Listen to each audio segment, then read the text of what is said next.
Hello students, last class में हमने discuss किया था ईएमएफ और इलेक्ट्रोड पोटेंशियल के बारे में, ईएमएफ और सेल पोटेंशियल के बारे में। आज की क्लास में बच्चों हम स्टडी करेंगे how we measure the standard electrode potential of any electrode. ठीक है, सबसे पहली बात तो क्या हम एक सिंगल इलेक्ट्रोड का इलेक्ट्रोड पोटेंशियल निकाल सकते हैं? नहीं। ठीक है, हम एक सिंगल इलेक्ट्रोड का इलेक्ट्रोड पोटेंशियल डायरेक्टली हम कैलकुलेट नहीं कर सकते। तो डायरेक्टली नहीं करते तो इनडायरेक्टली तो करते हैं ना। ठीक है, तो वो कैसे करते हैं ये हम डिस्कस करेंगे अभी इस टॉपिक में। तो ध्यान से सुनना बच्चों। ठीक है, कि किसी इलेक्ट्रोड पोटेंशियल किसी इलेक्ट्रोड का इलेक्ट्रोड पोटेंशियल हम कैसे कैलकुलेट करते हैं। जैसे दिया होता है ना कि जिंक का जो इलेक्ट्रोड पोटेंशियल है वो 0.76 है, वो वैल्यू आई कहाँ से इन एक्चुअल में, तो कैसे कैलकुलेट करते हैं आओ डिस्कस करते हैं बच्चों। देखो, since electrode potential of a single electrode can not be measured directly, so it is combined with the reference electrode known potential to make a cell. अब यहाँ पे हमने लिखा है, कहते हैं कि हम क्या करेंगे, किसी भी इलेक्ट्रोड का इलेक्ट्रोड पोटेंशियल रेफरेंस इलेक्ट्रोड की हेल्प से फाइंड आउट करेंगे। ठीक है, एक सेल बनाएंगे रेफरेंस इलेक्ट्रोड के साथ और फिर हम क्या करेंगे, उसका मेज़र कर लेंगे इलेक्ट्रोड पोटेंशियल।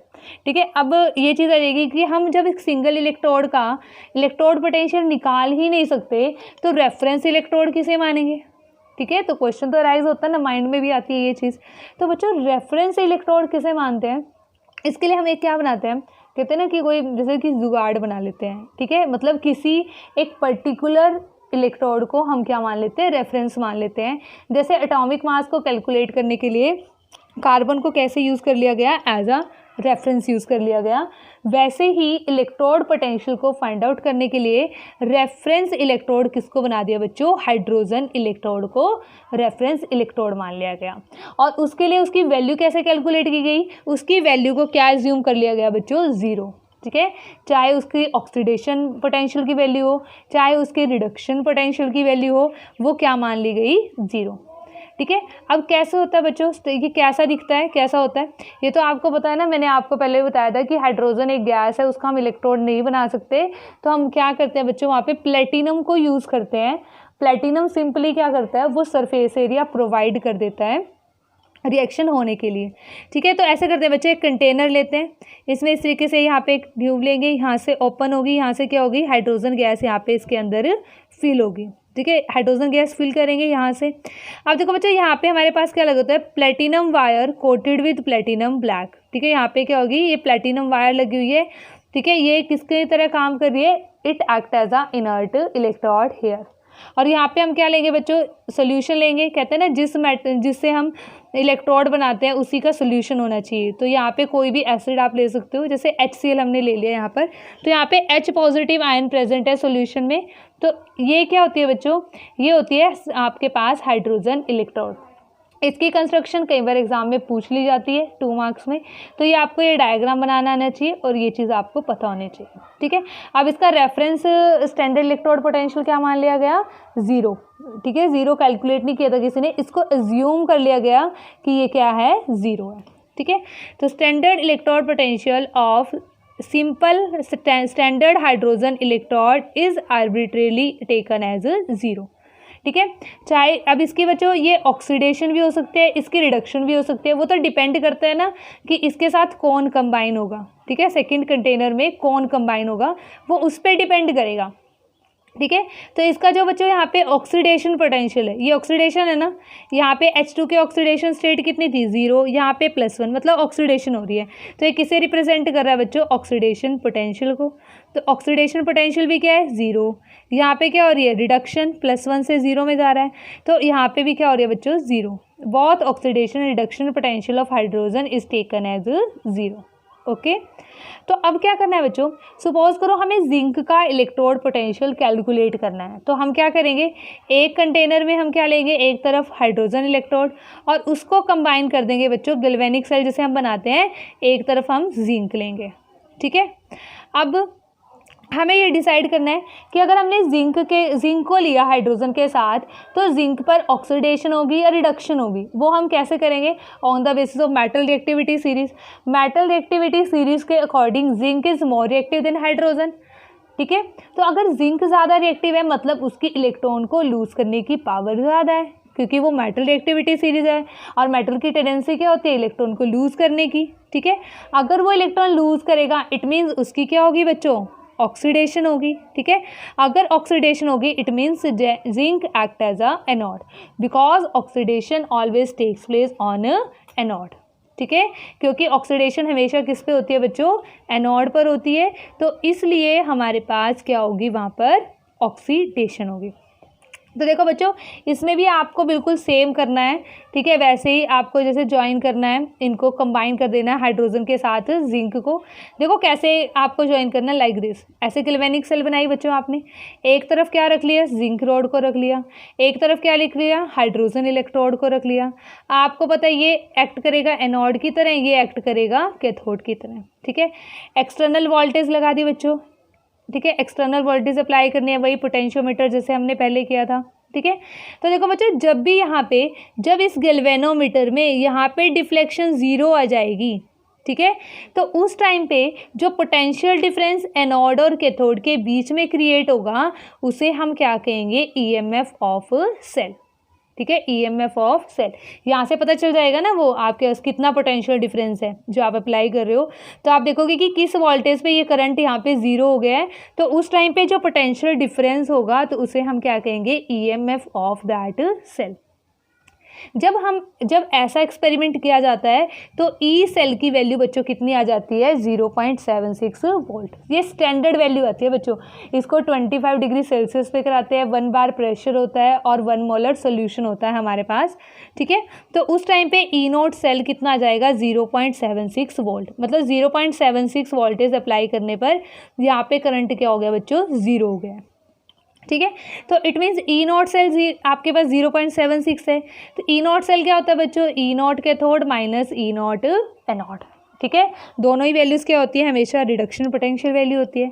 वैल्यू पुट करो बच्चों, तो यहाँ पे हमारे पास क्या आ जाएगी, ई नॉट एनोड आ जाएगा। तो ई नॉट एनोड कितना आ गया, माइनस 0.76 वोल्ट। ई नॉट एनोड बच्चे क्या है, रिडक्शन पोटेंशियल ऑफ जिंक।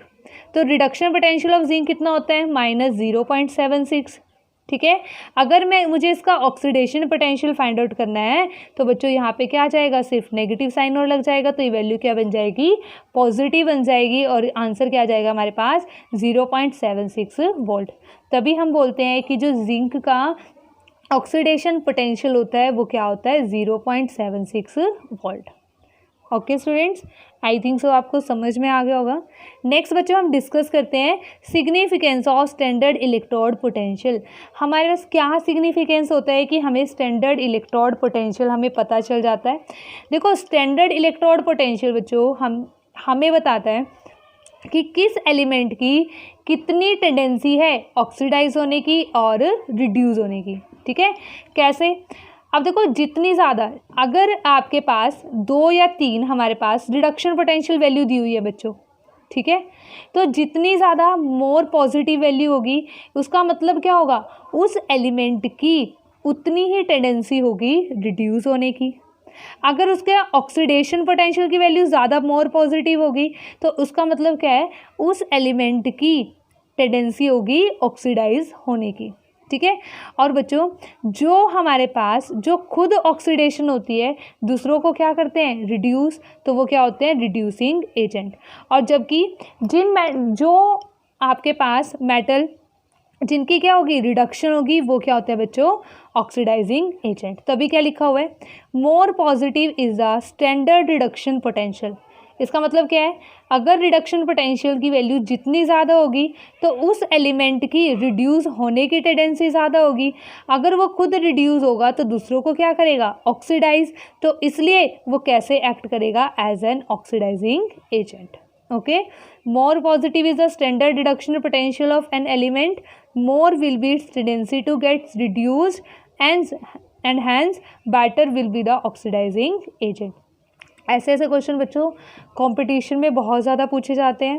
ठीक है, ऐसे ही बच्चों इसका अपोजिट हम लिख सकते हैं, more positive is the standard oxidation potential of an element, more will be its tendency to gets oxidise and better will be the reducing agent. ठीक है, यहाँ पे चेंज हो जाएगी ये चीज़ें। तो आई थिंक सो आपको ये चीज़ समझ में आ गई होगी, क्लियर हो गई होगी कि कैसे हमने इलेक्ट्रोड पोटेंशियल को फाइंड आउट किया है। तो बच्चों आज के लेक्चर में जो चीज़ें हमने डिस्कस की है उसमें सबसे ज़्यादा इम्पोर्टेंट क्या है, सबसे ज़्यादा इम्पोर्टेंट यही चीज़ है कि अगर हमारे पास दो या दो से ज़्यादा एलिमेंट होते हैं और हमें उस टाइम पे ये डिसाइड करना पड़े कि हमारे पास कौन सा एलिमेंट रिड्यूस होगा, कौन सा एलिमेंट ऑक्सीडाइज होगा, कौन सा एलिमेंट एज आ ऑक्सीडाइजिंग एजेंट यूज़ होगा, तो हम इसे फाइंड आउट कर सकते हैं। ठीक है, फॉर एग्जांपल बच्चों हमारे पास दो एलिमेंट है, सपोज करो मैं एग्जांपल के लिए आपको बता रही हूँ ए और बी। ठीक है, मैंने इसकी लिखी इलेक्ट्रोड रिडक्शन पोटेंशियल की वैल्यू लिखी, इसकी वैल्यू है बच्चों -0.15, इसकी वैल्यू है -0.25। अब मैंने नेगेटिव वैल्यू जानबूझ के लिए। ठीक है, तो ये बताओ इनमें से, ठीक है ये बताना है इनमें से रिडक्शन किसकी होगी, ठीक है, और बेटर ऑक्सीडाइजिंग एजेंट कौन सा होगा। ओके बच्चों, ठीक है, तो देखो कैसे होगा। तो देखो बच्चों रिडक्शन की वैल्यू किसकी ज़्यादा मोर पॉजिटिव है, तो देखो वैसे दोनों नेगेटिव है ना, अब ये तो मोर नेगेटिव वैल्यू है ना बच्चों, तो इसका मतलब ये क्या हुई, दोनों के कंपैरिजन में ये क्या हुई, मोर पॉजिटिव वैल्यू हुई। ठीक है, ये वैल्यू लार्ज हुई ना बच्चे, -0.5। इसका मतलब ए एलिमेंट की रिडक्शन होने की पावर ज़्यादा है, मतलब ए एलिमेंट क्या होगा, रिड्यूस होगा, मोर रिडली रिड्यूस होगा, मतलब बी के कंपैरिजन में। अगर ए खुद ज़्यादा रिड्यूस हो सकता है तो इट मीन्स ये कैसे एक्ट करेगा बच्चों, as an oxidising agent. Okay, ठीक है, अगर इसी क्वेश्चन में आपसे ये पूछ लिया जाता कि ऑक्सीडेशन किसकी होगी और रिड्यूसिंग एजेंट कौन होगा, तो आप कैसे सोचते हैं इसको, रिड्यूसिंग एजेंट। ठीक है, रिड्यूसिंग एजेंट कौन होता है बच्चों, बेटर। रिड्यूसिंग एजेंट वो एलिमेंट बेटर होता है जिसकी ऑक्सीडेशन आसानी से हो जाए, और ऑक्सीडेशन आसानी से किसकी होगी, जिसका ऑक्सीडेशन पोटेंशियल ज़्यादा होगा। मतलब या तो ऐसे कर लो कि इसका अपोजिट हो जाएगा, ठीक है, या फिर जिसका ऑक्सीडेशन पोटेंशियल ज़्यादा होगा। तो हम क्या करते हैं बच्चों, इसके है ना यहाँ पे तो क्या हमारे पास स्टैंडर्ड रिडक्शन पोटेंशियल, ये हम किसको किस में चेंज कर लेंगे, स्टैंडर्ड ऑक्सीडेशन पोटेंशियल में चेंज कर लो बच्चों इसको। तो ए एलिमेंट के लिए कितना हो जाएगा, +0.15, और बी के लिए कितना हो जाएगा बच्चों, 0.25। ठीक है, तो बताओ इसमें से हमारे पास ऑक्सीडेशन किसका होगा, ऑक्सीडेशन पोटेंशियल की वैल्यू इसकी ज़्यादा मोर पॉजिटिव है, तो इट मीन्स बी आसानी से क्या हो सकता है, ऑक्सीडाइज हो सकता है। ठीक है, मतलब ये खुद क्या होगा, ऑक्सीडाइज होगा, दूसरों को क्या करेगा, रिड्यूस करेगा, और ऐसे सब्सटेंस जो खुद ऑक्सीडाइज हो जाते हैं दूसरों को रिड्यूस करते हैं उन्हें हम क्या कहते हैं बच्चों, रिड्यूसिंग एजेंट। ठीक है, तो यहाँ पर बी एलिमेंट क्या कैसे रिएक्ट करेगा, एक्ट करेगा एज अ रिड्यूसिंग एजेंट।